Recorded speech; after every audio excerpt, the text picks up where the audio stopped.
सहनौ भुनक्तु सह वीर्यं करवावहै तेजस्विनावधीतमस्तु मा विद्विषावहै। ओम शांति शांति शांति। हरि ओम श्री गुरुभ्यो नमः। हरि ओम। આજનો વિષય છે મોટિવેશન. વિષય અંગ્રેજીમાં એટલા માટે મૂક્યો કે બાળકોને અને યુવાનોને પણ આ વિષયમાં રસ પડે. મોટિવેશન એટલે ઉત્સાહ, પ્રેરણા, એને કહેવાય મોટિવેશન. અમુક સમયે આપણને જીવનમાં પ્રેરણાની જરૂર પડતી હોય છે અને અત્યારે સમય એવો છે કે આપણને વધુમાં વધુ પ્રેરણાની જરૂર પડે અને એટલા માટે જ આજનો ટોપિક રાખ્યો છે મોટિવેશન. જમાને કે ગમ કો ગલે સે લગાકર, जमाने के गम को गले से लगाकर हमें दर्द में मुस्कुराना पड़ेगा. जमाने के गम को गले से लगाकर हमें दर्द में मुस्कुराना पड़ेगा. निराशा की बेचैन आबादियों में उम्मीदों का दीपक जलाना पड़ेगा. શબ્દો અમુક અઘરા હોય, બાળકો અને યુવાનો માટે સહેલા કરી દો. આ જમાનામાં આપણને ગમ ખૂબ મળવાનું, દુઃખ ખૂબ પડવાનું જ છે અને છતાંય આ દુઃખની વચ્ચે આપણે હસતા રહેવાનું છે. દુઃખની અંદર નિરાશા પહેલા આવી જાય, બેચેની પહેલા આવી જાય. આખો સમાજ અત્યારે બેચેની અને નિરાશામાં જીવી રહ્યો છે. એમાં જ આપણે બધાએ મળીને ઉમ્મીદનું કિરણ જલાવવાનું છે. એટલે અત્યારની પરિસ્થિતિને અનુરૂપ આપણને બધાને મોટિવેશનની જરૂર છે. આખો દિવસ આપણે કંટાળી જતા હોય, નિરાશામાં હોઈએ છીએ. આપણે શું કરવું ખબર પડતી નથી. કેમ આપણી સાથે આવું થયું? આવા કેટલા બધા વિચારો આપણને આવતા હોય છે કે આપણો સમય કેટલો બગડી રહ્યો છે, આપણી ધંધા, નોકરી, કમાણી, ખાવા પીવાનું શું થશે, આવી કેટલી બધી નિરાશાઓ હોય છે. આ બધી નિરાશાઓની વચ્ચે આપણે જ્યારે આપણી નિરાશા ઓછી કરવી હોય ત્યારે કોઈક તરફ એવી દ્રષ્ટિ કરવી પડે કે જે આપણાથી પણ દુઃખી હોય. તો ઇતિહાસમાં દ્રષ્ટિ કરશું. પહેલી વાર્તા છે મહાભારતનો સાર. મહાભારત અત્યારે સિરિયલે ચાલે છે એટલે અત્યારના વિષયને અનુરૂપ તમને હું યાદ કરાવું છું કે મહાભારત કે ફિલ્મ કે કોઈ પણ આપણે કેવા દ્રષ્ટિકોણથી જોવાનું. અત્યારે આપણે નિરાશ છીએ તો મનોરંજનના દ્રષ્ટિકોણથી તો જોઈએ, પરંતુ કેવા દ્રષ્ટિકોણથી જોવાનું, અને એના માટે આજે મેં મહાભારતનો સાર એક વાર્તાના રૂપમાં લીધો છે. મહાભારતનું એક પાત્ર હતું અર્જુન. આપણને બધાને લાગે છે કે હું દુઃખી છું, નિરાશ છું, બેચેન છું, ત્યારે આપણે અર્જુનને જોવો જોઈએ. અર્જુનનો જન્મ પિતા વગર થયો. જન્મતાની સાથે જ એણે આખી જિંદગી પિતા વગરની જિંદગી જીવ્યો. આપણા બધામાંથી પણ કોઈ પિતા વગર નથી. પિતા વગરની જિંદગી જીવ્યો અર્જુન, અને નાનપણથી જ એની માતા હસ્તિનાપુરને આશ્રય હોય, કારણ શું માતાનો પતિ હોય નહીં એટલે પતિ વગરની સ્ત્રી કોઈકને આશ્રય રહેવું પડે. એટલે અર્જુનની માતા આશ્રિત હતી ને આશ્રિતનો દીકરો આશ્રિતની જેવી જિંદગી જીવે. તમે એક પછી એક એના જીવનના પ્રસંગોને જોશો. આપણે વાત કરવી અને સિરિયલ જોવી બહુ સહેલું છે, પરંતુ જસ્ટ એની જગ્યાએ આપણને મૂકવાની કોશિશ કરજો તો અત્યારે જે આપણને નિરાશા સાંપડી રહી છે, બેચેની થઈ રહી છે, એમાંથી આપણે બહાર નીકળી શકશું.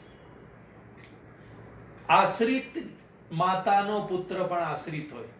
અર્જુનના લગ્ન થયા દ્રૌપદી સાથે, લગ્ન કરીને જીતીને લઈ આવ્યો, તો જેવો લઈ આવ્યો એવો જ પોતાની પત્નીને 5 પતિ થઈ ગયા. જસ્ટ ઇમેજિન કરો, પોતાની જાતને મૂકો કે તમે લગ્ન કરીને આવ્યા અને તમારી પત્નીને 5 પતિ થઈ જાય તો કેવી પરિસ્થિતિ નિર્માણ થાય.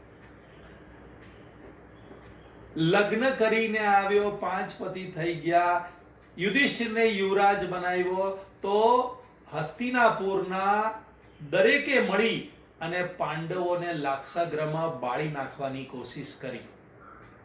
ત્યાંથી ભાગી ગયા અને પાછા આવ્યા તો વિભાજન કરીને અડધું રાજ્ય આપવામાં આવ્યું, અને એ પણ ખંડેર જેવું રાજ્ય, જેમાં એમણે તનતોડ મહેનત કરી અને ઇન્દ્રપ્રસ્થ નગરીનું સર્જન કર્યું. તમે બધાએ પણ આખી જિંદગી મહેનત કરીને એક ઘર બનાવ્યું હોય, એવી રીતે જ આ ઇન્દ્રપ્રસ્થનું એમણે સર્જન કર્યું અને હાઉસ વોર્મિંગ પાર્ટી રાખી. આપણે બધા વાસ્તુ પૂજન ગેટ ટુગેધર રાખીએ ને, એવી રીતે એમણે હાઉસ વોર્મિંગ પાર્ટી રાખી હતી. બધાને બોલાવ્યા અને બધાને બોલાવીને આનંદ કરાવ્યો, અને 3 દિવસની અંદર જ એ હસ્તિનાપુરમાં આમંત્રણ આવ્યું અને એણે ત્યાં જઈને જુગાર રમવો પડ્યો. જુગાર રમવાનું આમંત્રણ યુધિષ્ઠિર નહોતું, છતાં અર્જુને મરજી ન હોવા છતાંય જુગાર રમવા પડ્યા, અને જુગારની અંદર જે મહેનત કરીને ઇન્દ્રપ્રસ્થ બનાવ્યું હતું એ હારી ગયા. પોતાની પત્ની દ્રૌપદીનું વસ્ત્ર હરણ થયું. એક એક પ્રસંગ આપણા જીવનમાં બને તો શું થાય એ વિચારજો. કેવી નિરાશા આવે, કેવી બેચેની થાય. વસ્ત્ર હરણ તો થયું, આખી સભામાં અર્જુન અને પાંડવોનું અપમાન થયું, એની પત્નીનું અપમાન થયું, તો એ કંઈ કરી ન શક્યો. 12 વર્ષનો વનવાસ મળ્યો એમને. વનવાસ એટલે આજની ભાષામાં કહે તો લોકડાઉન, ક્વોરન્ટાઇન. 12 વર્ષ વનમાં, આપણે તો ઘરમાં ક્વોરન્ટાઇન ને લોકડાઉન છે, ફેમિલીની સાથે, સુવિધાઓ સાથે, ટીવી, મોબાઈલ બધા સાથે, કોઈ સુવિધા વગર 12 વર્ષ વનમાં ગયા. જે મળે એ ખાવાનું, ઝૂંપડીમાં રહેવાનું. 12 વર્ષ પછી 13મા વર્ષે અર્જુને છક્કો બનવો પડ્યો, ક્લીબ બનવું પડ્યું. 1 વર્ષ સુધી આવી જિંદગી એ જીવ્યો. પછી પણ માથે મહાભારતનું યુદ્ધ. અર્જુને યુદ્ધ કરવું ન હતું, પરંતુ ધર્મ યુદ્ધ હોવાથી અર્જુને યુદ્ધ કરવું પડ્યું. અને એમાં એણે કેટલા બધા સ્વજનોને માર્યા અથવા તો મરતા જોયા. પોતાના પુત્ર અભિમન્યુને મરતા જોયો. આમ તમે વિચાર કરો કે કેટલા ગમ. અહીંયા કીધું ને, જમાને કે ગમ કો ગલે સે લગાકર હમે દર્દ में मुस्कुराना पड़ेगा. કેટલા દર્દ અર્જુનને મળ્યા. આમાંનું એક દર્દ પણ આપણને નથી. તો એ બધાના ચહેરા, જો કોઈના ચહેરા હસતા દેખાતા નથી મને. બધા સ્માઈલ આપો તો જોરદાર. હસતા રહો. કેટલો સુંદર સત્સંગ મળે છે ઘર બેઠા, કશે જયા વગર, રિક્ષાના ખર્ચા કર્યા વગર. પરમાત્માની કૃપાથી અને યુવાનોની કૃપાથી આપણને બધાને સત્સંગ મળે છે. કોઈ આવું દર્દ છે નહીં જે અર્જુનને દર્દ મળ્યું. એમાંનું કોઈ પણ દર્દ, એક પણ દર્દ નથી.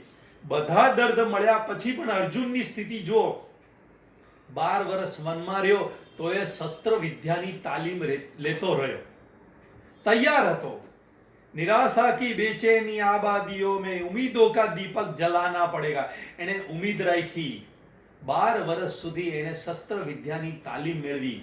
શિવજી સાથે લડાઈ કરીને પશુપતાસ્ત્ર મેળવ્યું, અને જરૂર પડી તો સ્વર્ગમાં જઈને પણ એને અસ્ત્ર અને શસ્ત્ર વિદ્યાઓ શીખી આવ્યો.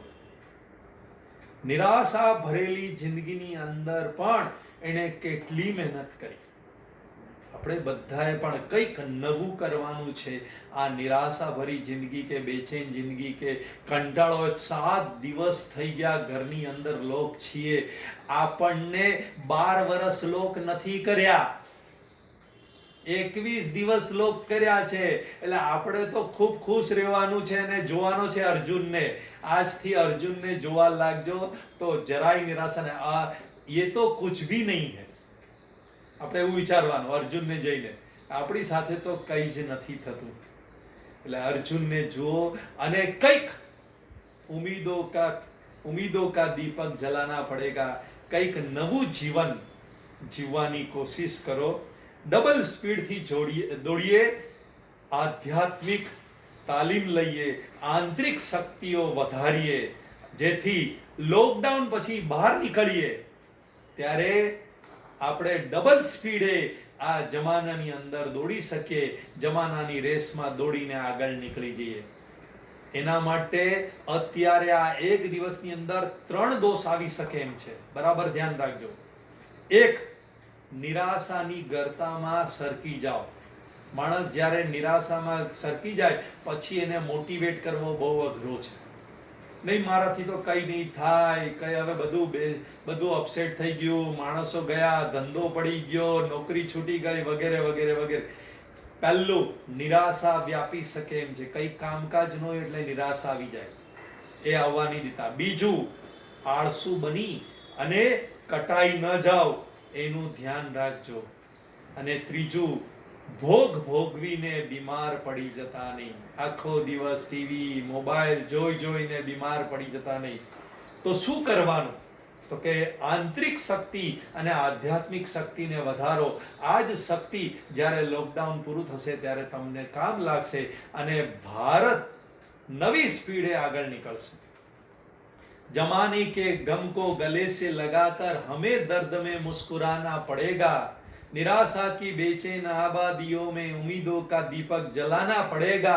આગળ, उठो एक नया मोड़ दो जिंदगी को. उठो एक नया मोड़ दो जिंदगी को, नई रोशनी दो नए मानवी को.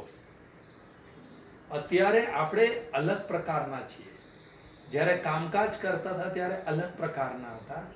આપણે નવા માનવી બનવાનું છે. नई रोशनी दो नए मानवी को, अगर राह में कोई दीवार आए लगा उसको ठोकर गिराना पड़ेगा.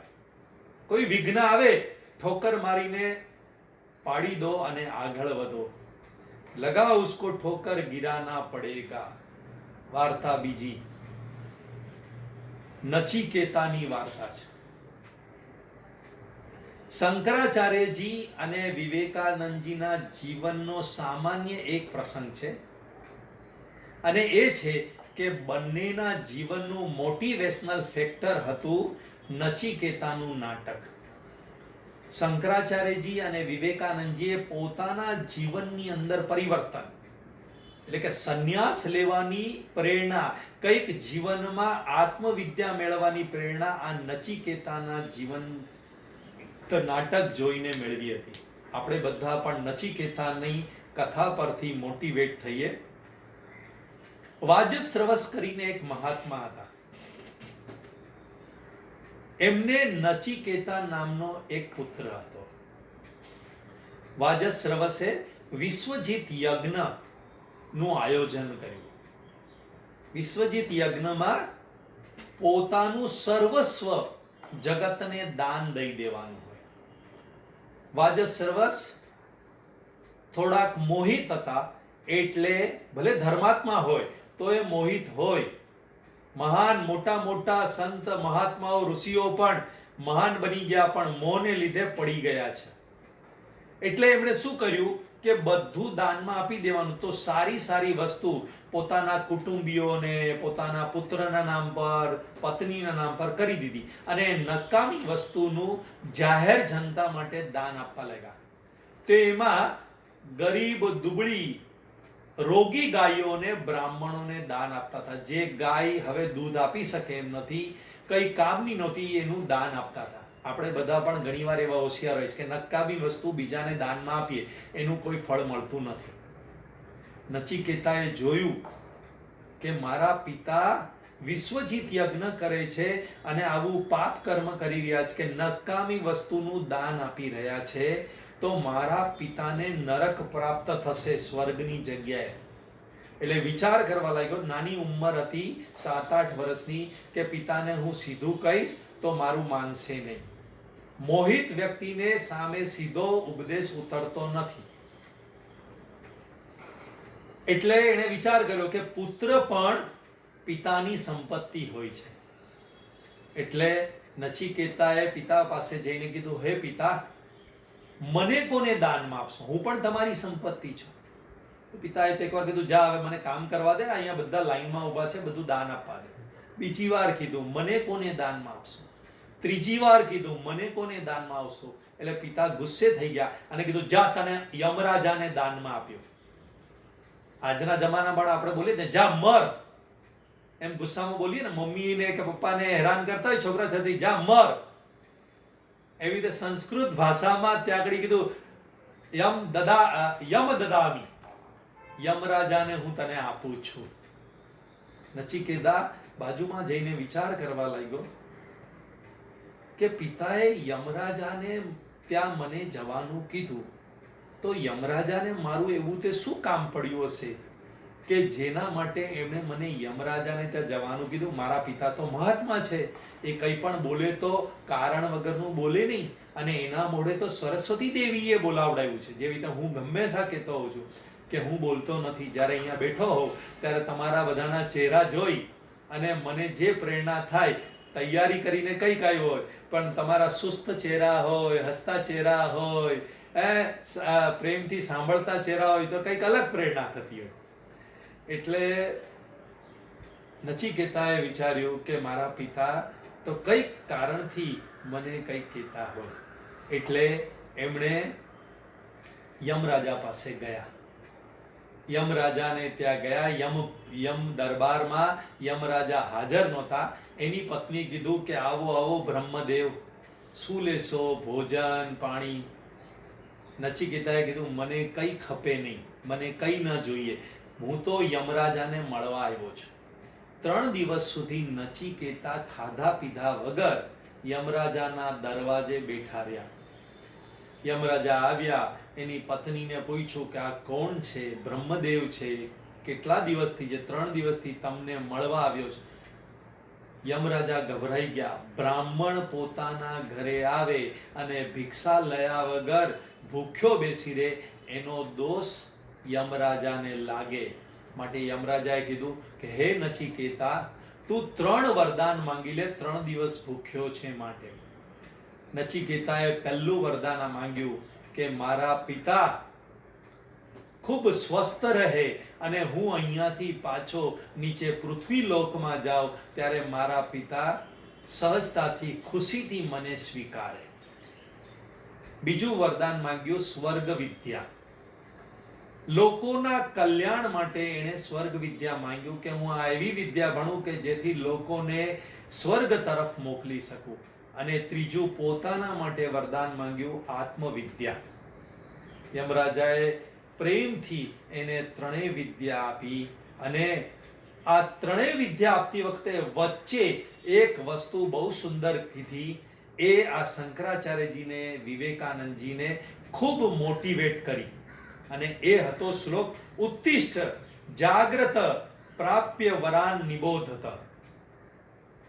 આનો અર્થ એમ થાય, આ આટલી લાઈન એ શંકરાચાર્યજી અને વિવેકાનંદજીને જીવન બદલી નાખ્યું, મોટિવેટ કર્યા કે જીવનનું લક્ષ્ય મળી ગયું.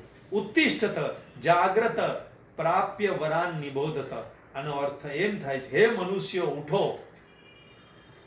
અજ્ઞાન નિંદ્રામાંથી જાગો અને શ્રેષ્ઠ પુરુષો પાસે જઈ અને જ્ઞાન પ્રાપ્ત કરો. ઉઠવાનું કીધું. આપણે બધા ઉઠેલા જ છીએ, તો એ આપણને ઉઠવાનું કહે છે, જાગવાનું કહે છે. આપણે બધા જાગેલા છીએ, છતાંય અજ્ઞાનની નિંદ્રામાં તો સૂતેલા જ છીએ. અને શ્રેષ્ઠ પુરુષો પાસેથી જ્ઞાન મેળવો. જે પણ શ્રેષ્ઠ પુરુષો તમારા સંપર્કમાં આવે એની પાસેથી જ્ઞાન મેળવો. આટલું જ જીવનનું ધ્યેય છે. આ કઠોપનિષદની યમરાજા દ્વારા ઉપદેશાયેલી નચિકેતાને વાર્તાનો ઉપદેશ છે. વિવેકાનંદજી અને શંકરાચાર્યજી ઘર-બાર છોડી અને નીકળી ગયા. આપણે ઘર-બાર છોડવાનું નથી, પરંતુ ઉઠી તો જવાનું છે અને નિંદ્રામાંથી જાગી જવાનું છે. ઉઠો, એક નયા મોડ દો जिंदगी को. उठो, एक नया मोड़ दो जिंदगी को, नई रोशनी दो नए मानवी को. अगर राह में कोई दीवार आए, लगा उसको ठोकर गिराना पड़ेगा. विघ्नो तो આવવાના, એને ઠોકર મારીને પાડી દેવાનું છે અને આગળ જવાનું છે. આગે અગર દોસ્તો એકતા ચાહતે હો, अगर दोस्तों एकता चाहते हो तो नफरत का ये भूत भगाना पड़ेगा. हमें जिंदगी की मधुर रागिनी पर अमर प्यार का गीत गाना पड़ेगा. हमें जिंदगी की मधुर रागिनी पर अमर प्यार का गीत गाना पड़ेगा. અત્યારે જગતમાં નફરતના બીજ ખૂબ વવાઈ રહ્યા છે. આજની પરિસ્થિતિનું કારણ છે નફરત.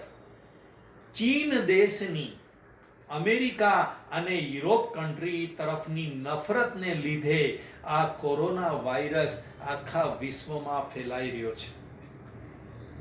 જાણવા મળ્યું છે કે ડિસેમ્બર મહિનામાં ચીને આખા વિશ્વમાંથી બધાને જ વૈજ્ઞાનિક શોધ માટે એક કોન્ફરન્સ રાખી હતી. એમાં ઓલમોસ્ટ 180 થી 190 રાજ્યના મુખ્ય લોકો આવ્યા હતા અને એના દ્વારા આ કોરોના વાયરસ 170-80 કન્ટ્રીમાં ફેલાયો છે. આવું સાંભળવામાં આવ્યું છે. કેમ? તો કે નફરત છે. એક દેશને બીજા દેશ સાથે નફરત હોવાને લીધે એવો માનવ સંહાર કરી રહ્યા છે. આપણે આવી નફરત નથી કરવાની. अगर दोस्तों एकता चाहते हो तो नफरत का ये भूत भगाना पड़ेगा. नफरत ने લીધે માનવ સંહાર થાય છે. તમે ને હું કે આખા જગતના કરોડો અબજો લોકો આ નફરતને લીધે અત્યારે ઘરમાં છે. આપણે કંઈ કર્યું નથી, પરંતુ કોઈકની નફરતનો ભોગ આપણે બની રહ્યા છીએ. માટે આટલું મગજમાં બધા વિચારી લેજો. તમને બધાને થોડું ઘણું તો ખબર જ હશે કે આ ચીનમાંથી કોરોના વાયરસ ફેલાયો છે અને અત્યારે ચીનમાં કોઈ પણ એક પણ નવો કેસ કોરોના વાયરસનો કેટલાય દિવસથી થતો નથી. આ ષડયંત્રની ગંધ આવી રહી છે અને એના આપણે બધા વિશ્વના દરેક માનવી શિકાર છે.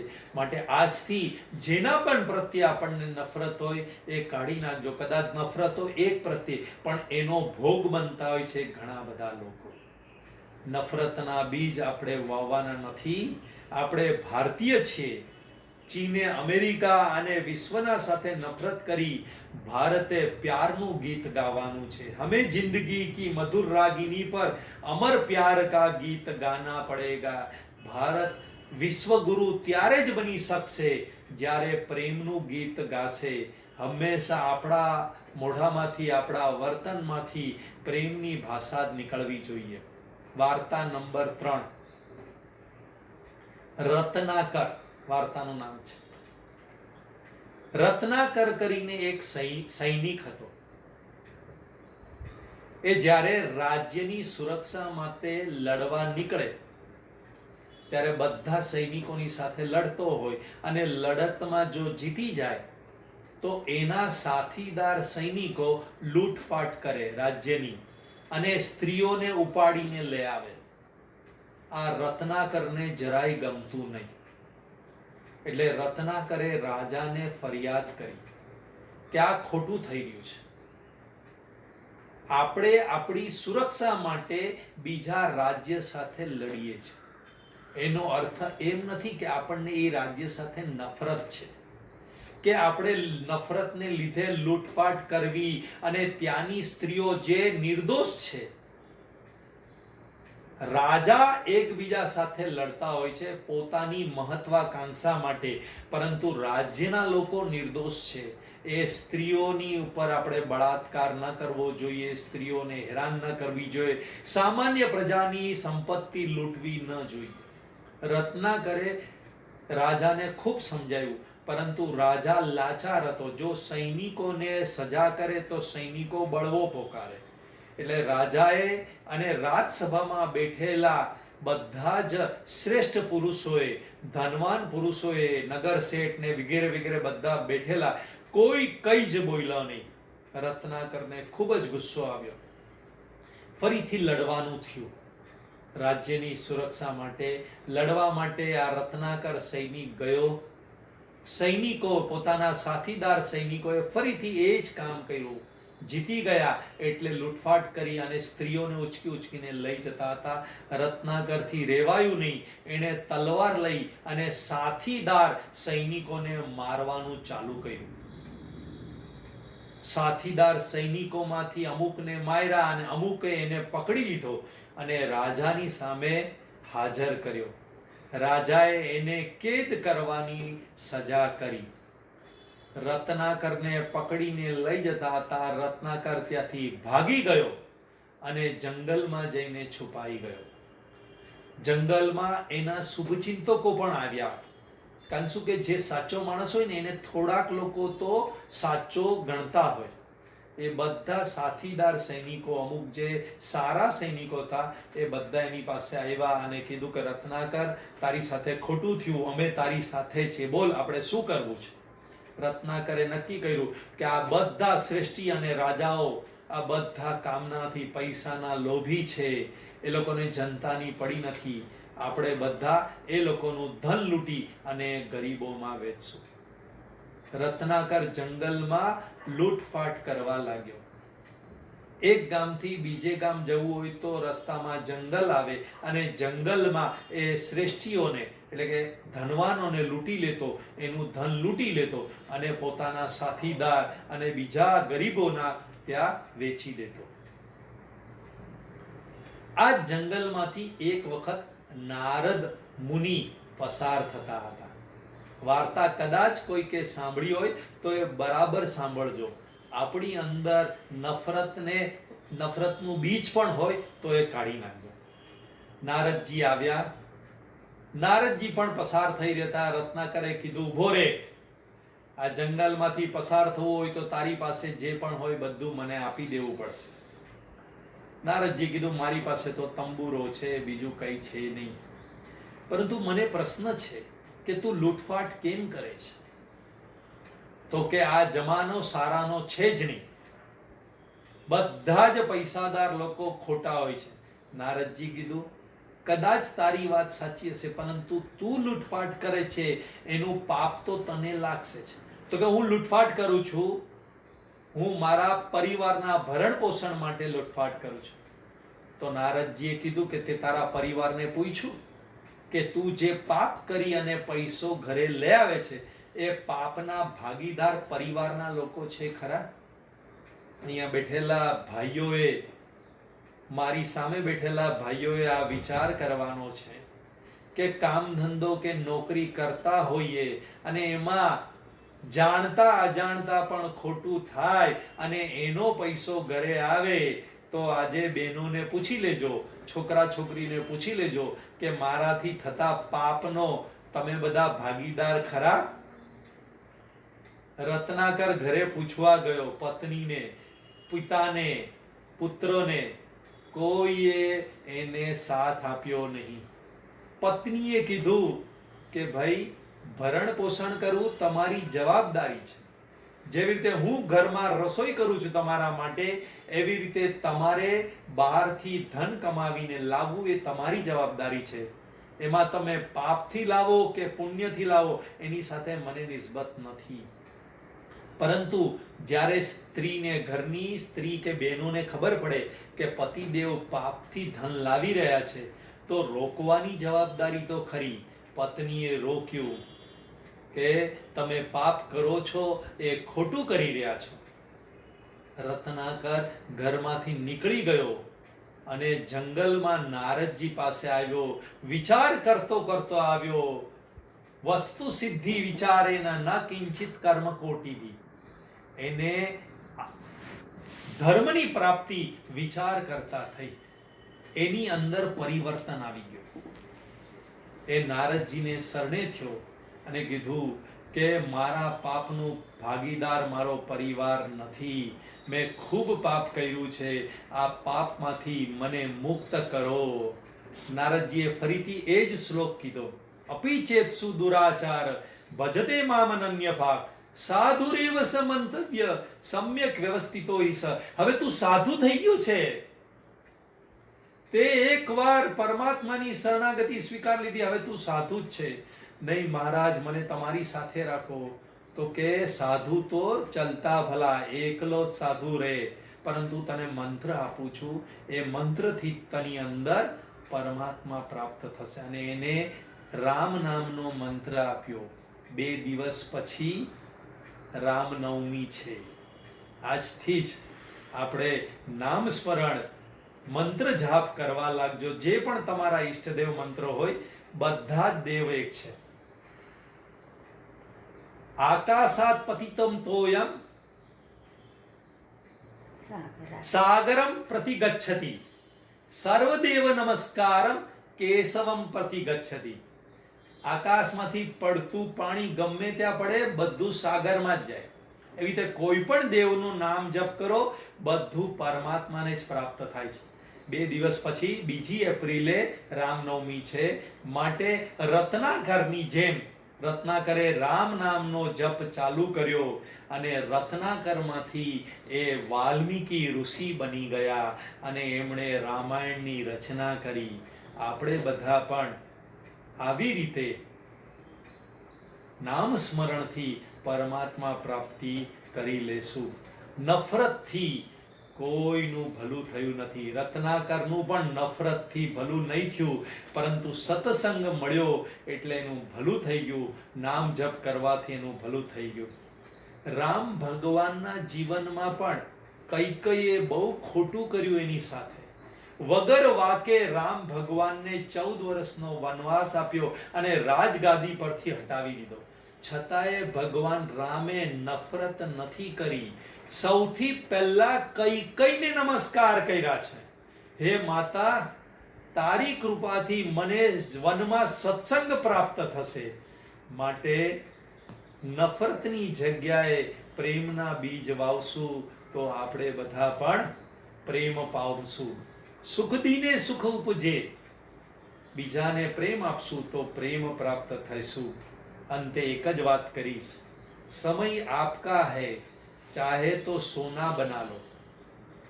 સમય આપકા હૈ, ચાહે તો સોના બના લો, ચાહો તો સોને में गुजार दो. સમય અમૂલ્ય છે, એનાથી સોનું એટલે કે અમૂલ્ય વસ્તુ પ્રગટ થઈ શકે એમ છે, અથવા તો આળસુની જેમ સોને में गुजार दो. ઓમ પૂર્ણમદ પૂર્ણમિદં પૂર્ણાત પૂર્ણમુદચ્યતે પૂર્ણસ્ય પૂર્ણમાદાય પૂર્ણમેવાવશિષ્યતે. બધાને